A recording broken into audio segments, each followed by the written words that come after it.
والغوص والأبدال ورجال الغيب وأهل الدرك من مشارق الأرض إلى مغاربها بر وبحرها ثم إلى خضرة Kanjeng Sunan Wali Songo wa man hawlahum ajma'in thumma ila arwahi walidina wa man tanasaba ilaina wa masyayikhina wa amwatina khasa wa amwatil muslimina ammah wa anna khususan sahibul haul anna Allah yu'li darajatihim fil jannah wa yu'idu alaina min barakatihim wa asrarihim wa anwarihim wa ulumihim wa nafahatin fid din wa dunya wal akhirah. Al-Fatihah.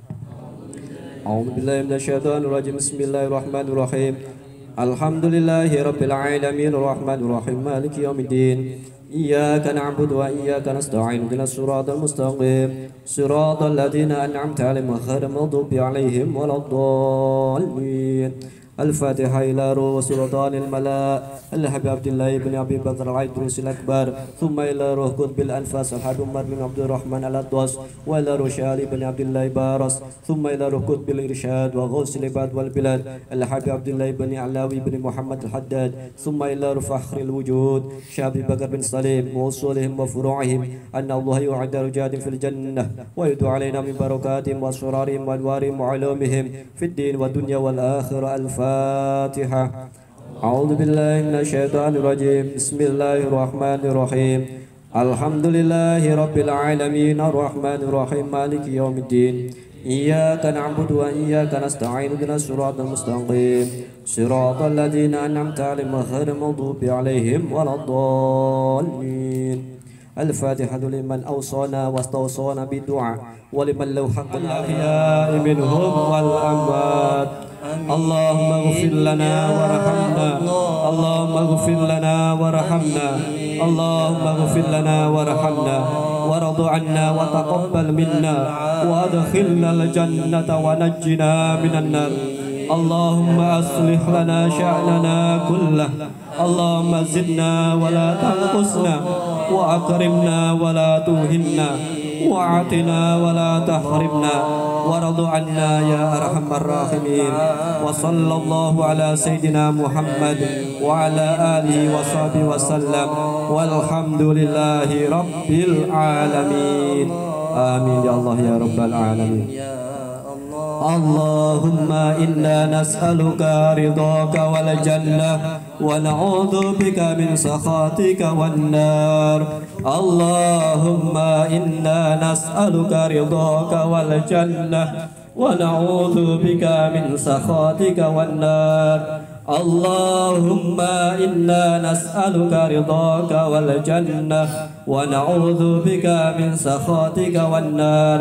يا عالم السر منا لا تهتك الستر عنا وعافنا واعف عنا وكلنا حيث كنا. يا عالم السر منا لا تهتك الستر عنا وعافنا واعف عنا وكلنا حيث كنا.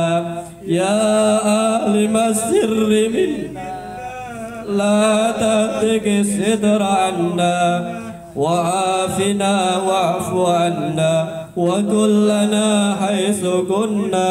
يا الله يا الله يا الله بحسن الخاتمة. يا الله يا الله يا الله بحسن الخاتمة. يا الله يا الله يا الله بحسن الخاتمة.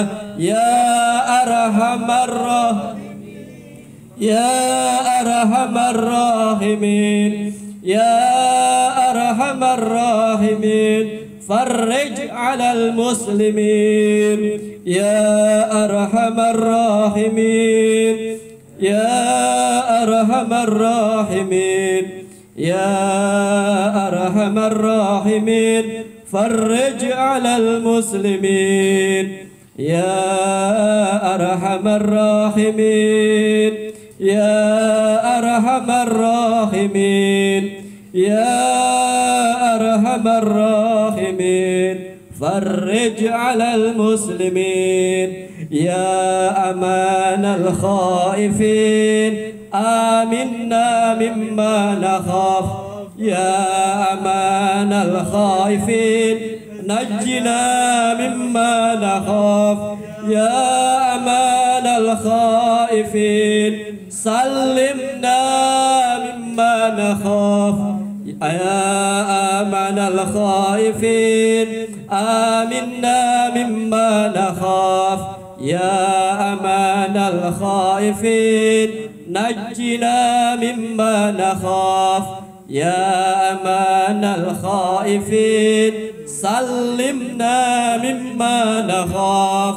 يا أمان الخائفين آمنا مما نخاف يا أمان الخائفين نجنا مما نخاف يا أمان الخائفين سلمنا مما نخاف يا لطيفا لم يزل ألطف بنا فيما نزل إنك لطيف لم تزل ألطف بنا والمسلمين يا لطيفا لم يزل ألطف بنا فيما نزل إنك لطيف لم تزل ألطف بنا.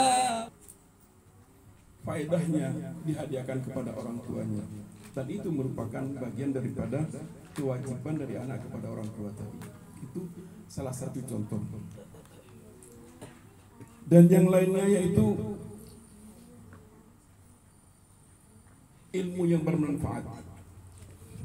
Ilmu yang bermanfaat tidak hanya terbatas pada ilmu agama saja, tetapi ilmu umpamanya kita mengajarkan kepada seseorang untuk memperbaiki dinamo sehingga dia bisa untuk membawa kehidupan keluarganya, bisa buka bengkel dan bisa membawa keluarga menjadi makmur, dan itu juga ilmu bermanfaat. Tapi kalau ilmu agama itu sudah jelas, sebagaimana disampaikan salah satunya yaitu perbuatan yang paling baik itu adalah belajar dan mengajarkan Al-Quran. Kemudian yang ketiga yaitu anak soleh, anak yang soleh, anak yang mendoakan. Ya, pada malam hari ini bagian daripada acara kita ini adalah doa daripada anak kepada orang tua yang sudah tiada. Mudah-mudahan doa yang telah disampaikan menjadi amalan baik bagi kita dan ibadahnya buat orang yang telah meninggal daripada keluarganya. Tapi dalam hadis yang lain juga Rasulullah SAW pernah bersabda di dalam sebuah hadis yang diriwayatkan oleh Abu Asid Malik bin Rabi'ah Asy'ari berkata, saya langsung bacakan maksudnya, yaitu suatu saat atau suatu hari kami pernah berada di sisi Rasulullah SAW. Ketika itu datang seorang dari Bani Salimah. Ia berkata, wahai Rasulullah, ya Rasulullah, apakah masih ada bentuk berbakti kepada kedua orang tuaku ketika mereka telah meninggal dunia? Nabi SAW menjawab, ya, masih tetap ada bentuk berbakti kepada keduanya.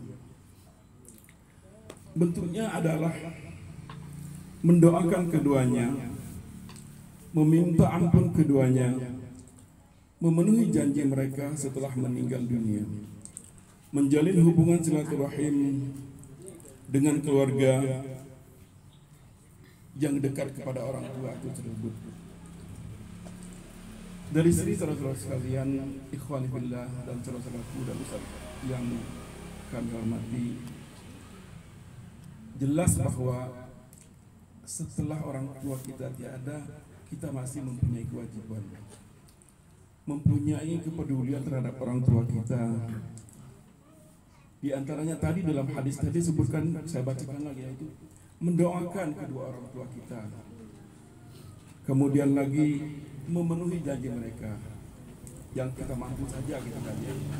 Umpamanya janji mereka untuk membuatkan sesuatu dan kita mampu untuk melaksanakannya, kita penuhi. Kemudian menjalin hubungan silaturahim kepada kerabat orang tua kita. Jadi kalau sekarang kan masih masuk ke WA group medsos itu ya, kita nggak bisa masuk ke WA group orang tua kita gitu kan. Jadi yang kita kenal mamanya saudara, kakak, temannya orang tua kita siapa gitu kan, kita kunjungi dan insya Allah amalan baik itu akan menyampaikan kepada orang tua kita. Kemudian juga teman-teman dekat dari orang tua kita itu kita bahagiakan. Untuk hal yang keempat ini yaitu memuliakan teman dekat orang tua kita. Itu sebatas kemampuan kita. Jadi jelas hadis tadi ada 4 kepedulian terhadap orang tua yang sudah tiada, yang akan menjadi tanggung jawab kita untuk kita laksanakan semasa dia tidak ada. Tetapi kewajiban kita semasa orang tua kita masih ada itu sangat banyak sekali. Kalaulah kita bisa membahagiakan mereka, memberi ataupun membahagiakan apa saja yang bisa kita kasih, berikan. Kalau tidak bisa menyenangkan, jangan menyusahkan saja. Kalau tidak bisa memberi, kalau bisa jangan meminta. Kalau bisa memberi, kadang-kadang orang tua itu dia enggan mau meminta kepada anak itu. Saya sendiri sudah tua dan sudah punya anak gitu kan. Walaupun kita sebutuh apapun, kadang-kadang kita nggak mau minta sama anak itu, segan, tidak mau menyusahkan sebenarnya. Seperlu apapun, kalau mau udah pepet sekali ya barulah berteriak gitu kan. Kecuali kalau udah punya pensiun ya, kalau nggak punya pensiun seperti itu. Jadi kalau kita masih ada orang tua yang masih hidup, jangan nunggu dia minta, sisihkan dari apa yang kita punya. Sisihkan, datangin mereka, berikan apa yang kita bisa. Saya ulangi sekali lagi bapak-bapak dan ibu-ibu sekalian dan adik-adik serta kerabatku sekalian yang ada di sini. Orang tua itu kadang-kadang segan meminta kepada anaknya. Jadi sisihkan bagian daripada mereka, berikan, jangan nunggu dia minta.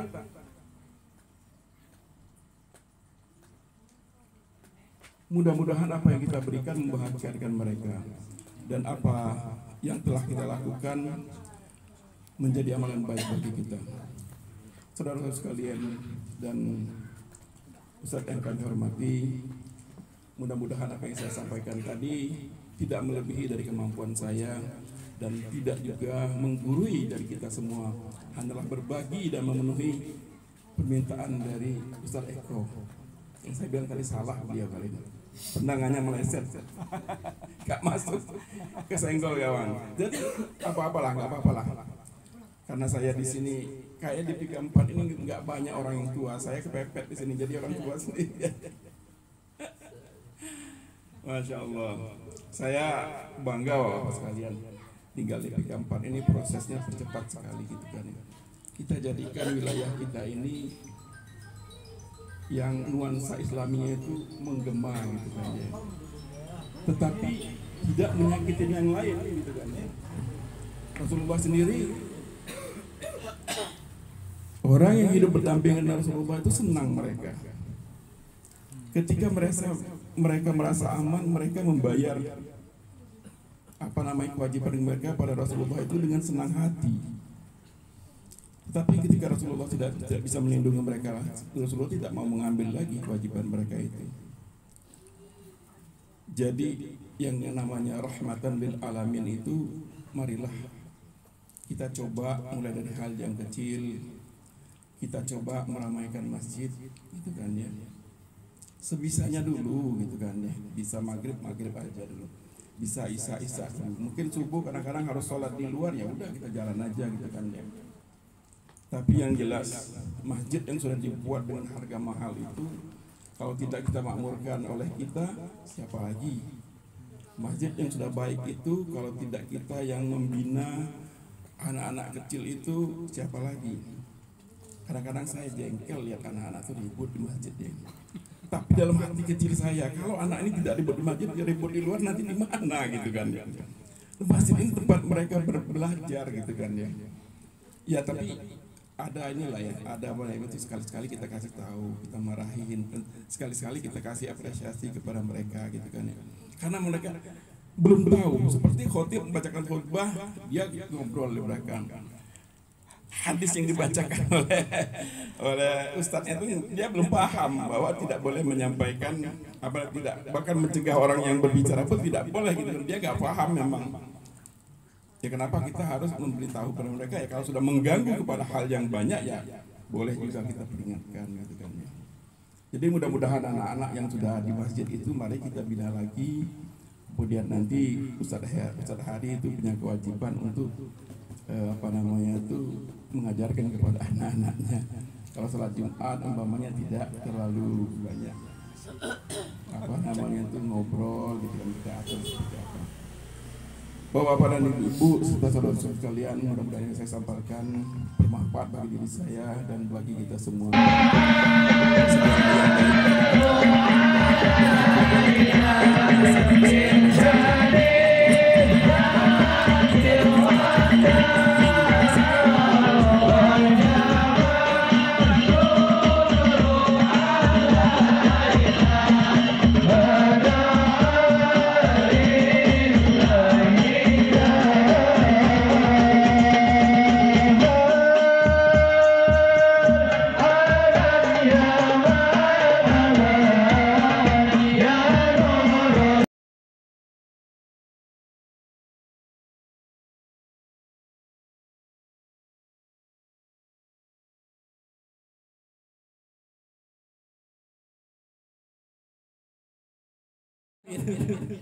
Isim nakiro itu tidak dikhususkan kepada putra kandungnya, kan gitu, putra putri kandungnya. Tapi siapapun yang mendoakan almarhum atau almarhumah itu sampai. Buktinya kenapa? Karena nggak pernah kembali.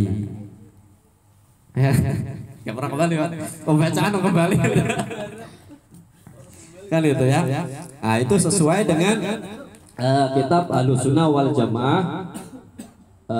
Faqad qala Ibnu Taimiyah. Ini Imam Ibnu Taimiyah yang mana sebagian khalayak umum mengklaim bahwa Imam Ibnu Taimiyah itu tidak pernah menyampaikan pahala untuk si mayit.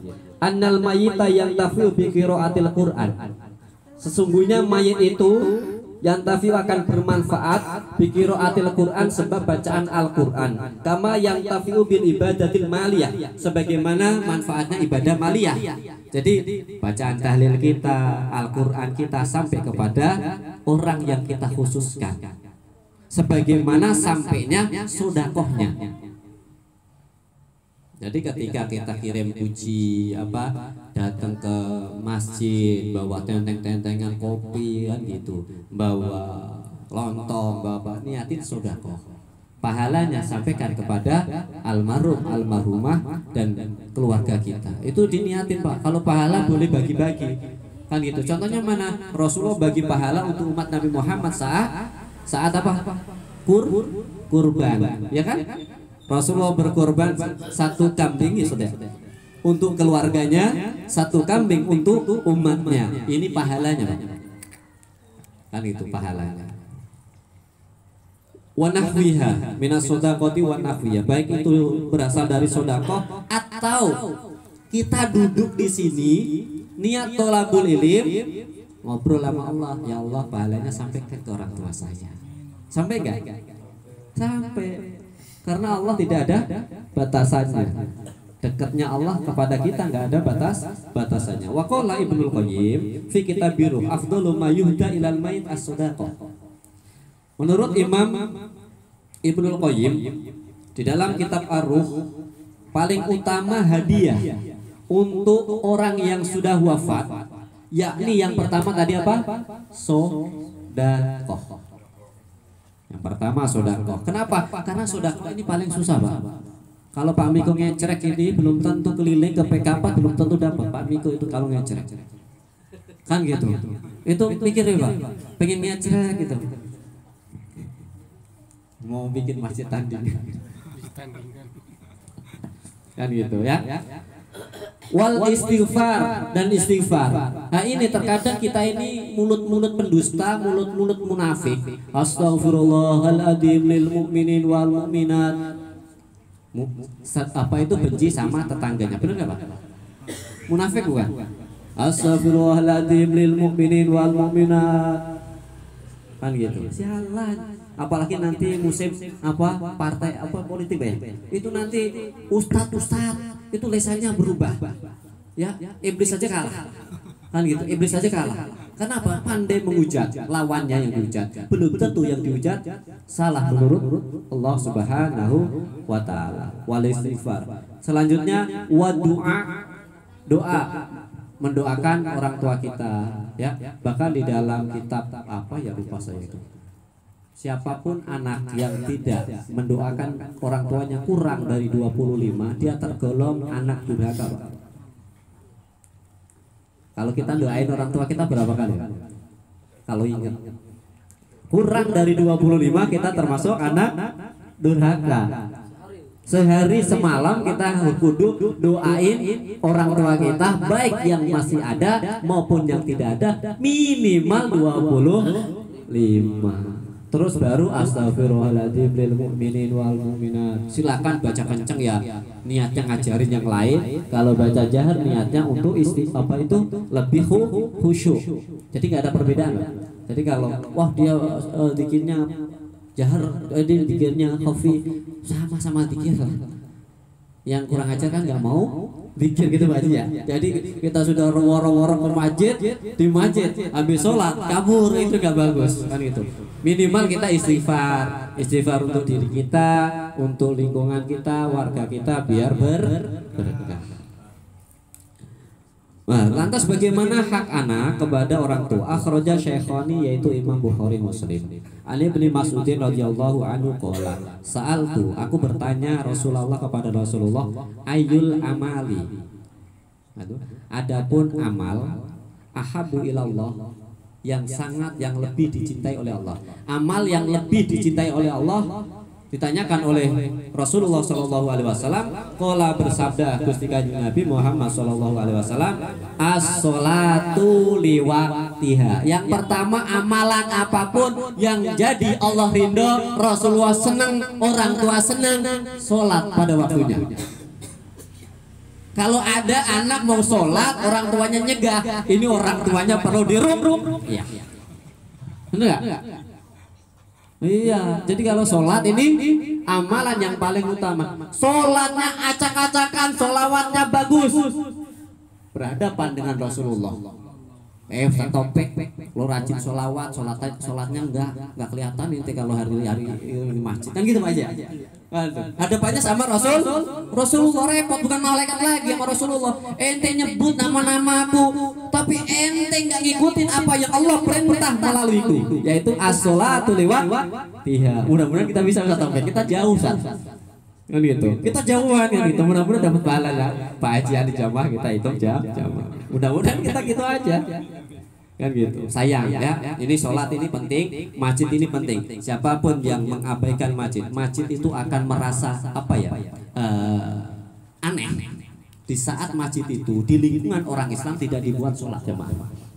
Itu masjid yang aneh. Kuburan ya. Ya, itu di kalau nggak salah Duratun Nasihin ada masjid yang aneh, yaitu masjid yang berada di lingkungan orang-orang yang nggak doyan sholat. Perlunya apa? Disolatin. Selesai. Kalau orang itu nggak mau sholat harus kita sholatin. Tapi BPK 4 belum bisa nyolatin karena amilnya belum ada. Sampai sekarang belum kumpul. Tadi itu, nak lagi loh. Ini ketuanya depan itu. Ya, yang pertama tadi apa? Sholat pada waktunya. Kalau Pak SP tandang, ya, adzan gitu lah ya. Itu orang paling ikhlas ya itu. Dia itu Pak SP, Pak Cornelis, ya adzan udah tadi bayar, adzan mulu, nggak ada makmumnya tetap sholat jalan Pak. Iya nyapu lagi. Ini pikirin, ayolah pikirin bareng-bareng ini masjid kita. Nanti kalau ditanya oleh Allah, emang itu masjidnya Pak Haji Ali? Enggak. Itu masjid PK 4. Itu masjid Pak Fadil enggak. Itu masjid PK 4. Semuanya ngerasa terhina, Pak, ketika masjid ini kosong. Benar enggak, Pak? Masa kira kita kalah sama yang mingguan gitu. Ya. Ini Ustadz Eko kalau hari Jumat itu ngitung. Itu kalau hari Jumat ngitung. Cukup enggak? Wis cukup-cukupin aja 40. Kan itu. Mudah-mudahan di BK4 berkah semuanya, rezekinya pada lancar sehingga bisa ada di rumah setiap Jumat. Aku sendiri enggak pernah. Mohon maaf, aku sendiri enggak pernah. Belum. Mudah-mudahan doain ya. Lagi ngatur jadwal kata Ustaz hari itu. Padahal ngatur siasat bagaimana yang 54 itu kita hakim satu orang gitu tadi ya. Ini udah kena nih. Nah, yuk kembali. Yaitu sholat ya, amalan yang disenengin Rasulullah, yang dijadi ridho Allah. Kultu suma'ayin. Kemudian nanya lagi. Kemudian apa lagi sih? Ini sahabat itu ngeyel kalau ngaji. Nanya mulu, pengen ngerti. Kalau sekarang enak, ustadznya itu goblok tapi pura-pura pintar. Sekarang kenapa? Zaman sekarang orang nanya di mana-mana jarang. Ustadznya ditanya itu jarang, Pak. Yang penting apa? Ustadznya ngomong aja ngalor ngidul kan itu. Musimnya Pilpres yang dibahas Pilpres. Musimnya hujan bahas hujan. Musim apa rambutan bahasnya rambutan. Ya kayak gitu. Tapi bagaimana guru sebenarnya guru yang menunjukkan kita datang kepada Allah, menghadirkan hati kita takut kepada Allah. Nah, kalau udah pada takut sama Allah, insya Allah banyak nangis, ya kan gitu. Banyak hatinya tersentuh. Makanya perbanyak doa, ya Allah lemah lembutkan hatiku. Pada wudhu kita pegang dada kiri kita, ya Allah lemah lembutkan hatiku. Nah kan gitu. Nah insya Allah hati kita ketika lemah lembut bisa menerima nasihat. Sekarang orang susah Pak menerima nasihat. Ustadznya, gurunya, kiainya, ajengan berbusa-busa ngomong itu nasihat nggak dipakai. Benar. Banyak. Setelah sholat, qala birrul walidaini, berbuat baik kepada orang tua. Kalau orang tua yang masih hidup kita datangi, ya kita datangi, bikin beliau bahagia. Bahkan saya dikasih syarat sama guru, kalau kamu ingin bahagia dunia akhirat, 80% gajimu untuk orang tuamu, 20% untuk keluargamu. Berani Pak? Ini kalau benar-benar dilaksanakan Ustaz, insya Allah berjalan. Jadi hitungannya seperti itu. 8 ini yang khusus laki-laki. 80% untuk untuk orang tua, 20% untuk rumah. Kan gitu. Ini akan melahirkan sifat apa? Qanaah. Panci melayang. Ya. Nah itu yang susah. Tapi saya ada teman. Alhamdulillah beliau sudah nyoba Ustaz. Ampun dah. Duitnya kencang jarang. Karena ngamalin itu Pak. Jadi 80 yang penting untuk orang tua. Saat orang tuanya wafat, udah terus. Ada ngurauin orang gitu. Beliau di antara. Jadi ya seperti Allah alam itu. Tadinya sama-sama belangsak. Sama-sama belangsak. 80% untuk orang tuanya. Jangan mikir-mikir urusan manusia. 80 gaji 100.000, 80.000 untuk ibuku, 20.000 untuk aku. Enggak cukup Pak. Matematika Allah beda saudara-saudara. 80 yang kita berikan kepada orang tua kita menjadi 800.000. Benar gak? Karena nggak yakin sama Allah, Allah nggak kasih, Allah nggak buktikan. Benar Pak? Ada kan yang berapa bulan itu nggak kerja tapi bisa makan? 2 tahun nggak kerja bisa makan kan gitu. Ini matematikanya Allah. Ayo kita coba. Susah, jangan bilang susah. Bismillah, insya Allah. Birrul walidain. Nah, ketika orang tua kita yang sudah meninggal, jangan putus-putus pada sholat Fatihah untuk orang tua. Yang di sini semualah yang hadir. Saya nanya apa ya? Boleh nggak? Pernahkah kita memberikan Fatihah kepada istri kita pada sholat, khususon di jasadi waruhi? Hampir nggak pernah, nggak sayang, nggak pengen istri kita jadi bidadari dunia akhirat. Pengennya bidadari akhirat. Saya Pak disuruh milih. Don, kamu mau pilih bidadari di akhirat apa bidadari di dunia? Langsung tak jawab bidadari di dunia saja. Saya nggak butuh bidadari di akhirat, Pak. Karena apa? Mereka kurang ahli. Nggak punya orang nafsu lah. Iya Pak. Bener nggak? Nggak usah urusan akhirat mah beda lagi. Istri ini jadikan bidadari akhirat. Mikirin bidadari yang kejauhan, nggak usah mikirin jauh-jauh. Jadikan istri kita bidadari karena Pak Saiful. Mantap dia. Ya, siap ya. Insya. Setelah kita Fatihah istri, pernah kita Fatihain anak kita. Jangan salahkan kalau anak berani sama kita. Kita Fatihain aja enggak? Malam ya ini. Pegang dada kirinya, bacain Al-Fatihah. Ya Allah, jadikanlah putra putri yang soleh-solehah, mudahkan rezekinya, lemah lembutkan hatinya. Insya Allah. Masa Allah nggak kasih kan gitu. Selanjutnya setelah birrul walidain summa ayqala al-jihad. Selanjutnya adalah jihad fi sabilillah. Ya, jihad fi sabilillah. Apa itu jihad fi sabilillah? Kalau zaman baginda Nabi, mereka membawa pedang. Kalau sekarang membawa tongkat untuk datang ke masjid untuk apa? Sholat jamaah. Itu jihad fi sabilillah. Selesai. Oh, sekarang mau ngangkat pedang, siapa yang kita perangin? Nggak ada. Allahu Akbar, nggak ada. Hanya kedoliman. Kita perlu baca hijab dibaca, sholawat dibaca, ya, ratib dibaca, sudah dikarang oleh guru-guru kita tinggal nikmatin ogah-ogahan. Pernah dengar Pak, Ratib Al-Haddad ini dikarang karena salah satu murid beliau pada masa ini adalah yang masa di mana warga itu ruwet, Ustaz. Ketika ada permasalahan ini, Ratib ini sebagai tameng, sebagai solusi untuk mencari beberapa hidayah dari Allah, pertolongan dari Allah Subhanahu wa taala. Jenderal Sudirman di antaranya kan gitu, sudah hampir ketemu dengan Belanda, tapi diberi pertolongan oleh Allah karena rajin dawam wudhu. Benar nggak? Kita wudhu kayaknya ogah-ogahan gitu Pak Iswet ya. Wudhu aja itu ogah-ogahan.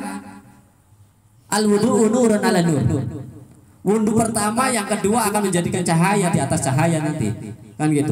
Min nuri Muhammadin sallallahu alaihi wasallam, dari nur baginda Nabi Muhammad sallallahu alaihi wasallam. Sholawatnya, PR-nya bagaimana sholawat kita ini bisa menggetarkan warga PK4. Itu PR. Jangan lesannya saja yang ngomong. Hadronya juga begitu. Jangan hanya sebatas tepak-tepok saja, tapi bagaimana hadroh yang bisa menghadirkan warga PK4. Itu PR berat Ustaz. Benar. Kalau hati kita masih ada AIU, maka sulit. Tapi ketika hati kita sudah lillahi ta'ala, maka Allah yang akan menggerakkan sendiri, insya Allah. La yajzi walatul walidahu illa ayyajidahu mamlukan fayashtarihi fayataqahu. Ini hadis dari Imam Muslim. Tidak akan mampu membalas seorang anak kepada orang tuanya illa ayyajidahu, kecuali ia menemukan orang tuanya mamlukan sebagai budak. Anak tidak akan mampu membalas jerih payah orang tuanya kecuali sedikit ia temukan orang tuanya menjadi budak.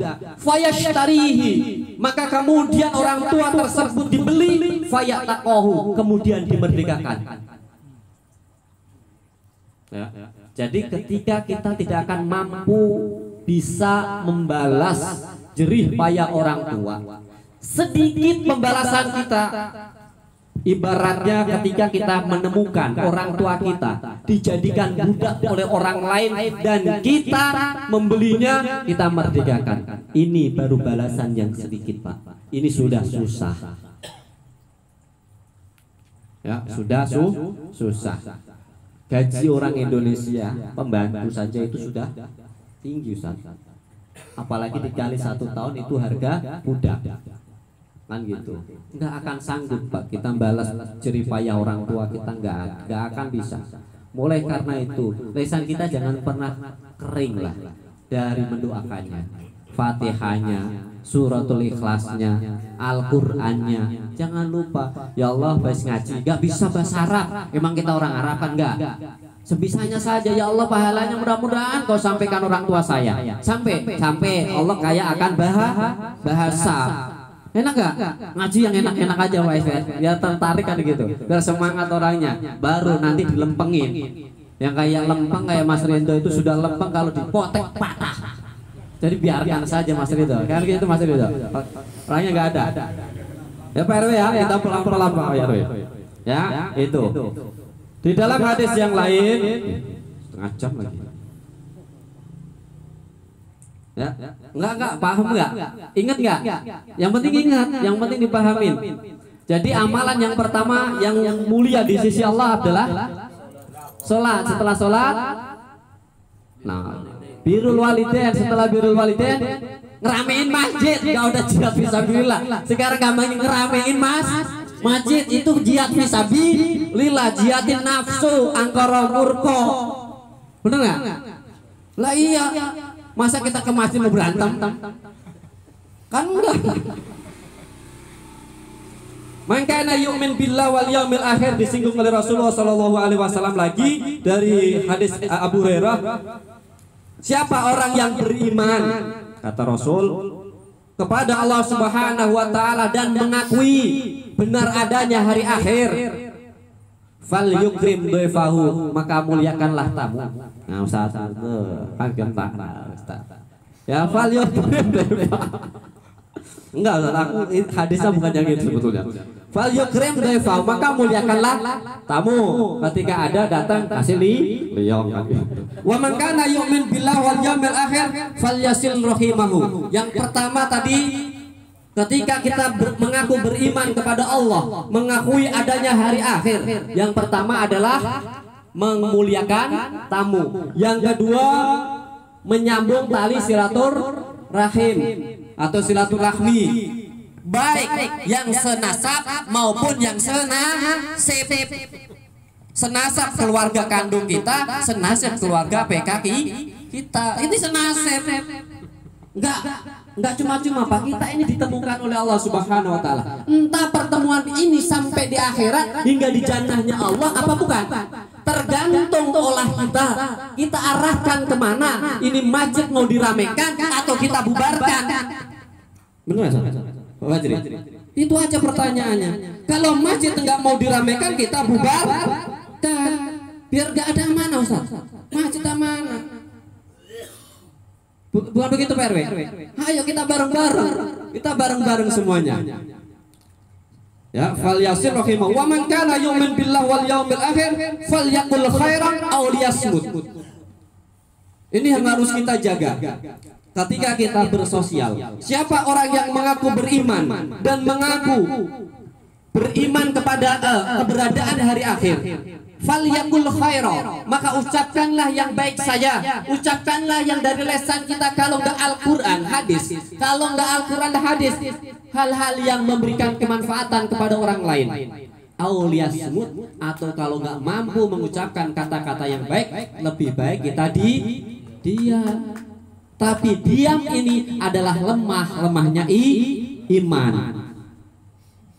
Berarti kita harus cerdas, karena kemerdekaan itu musuhnya adalah kebodohan. Kalau masih bodoh belum merdeka, kan gitu. Ya, ini harus kita pahami. Kita harus menjadi cerdas. Ketika kita cerdas, bisa membawa kebaikan selanjutnya. Wallahul muwaffiq ila aqwamit thoriq. Wassalamualaikum warahmatullahi wabarakatuh.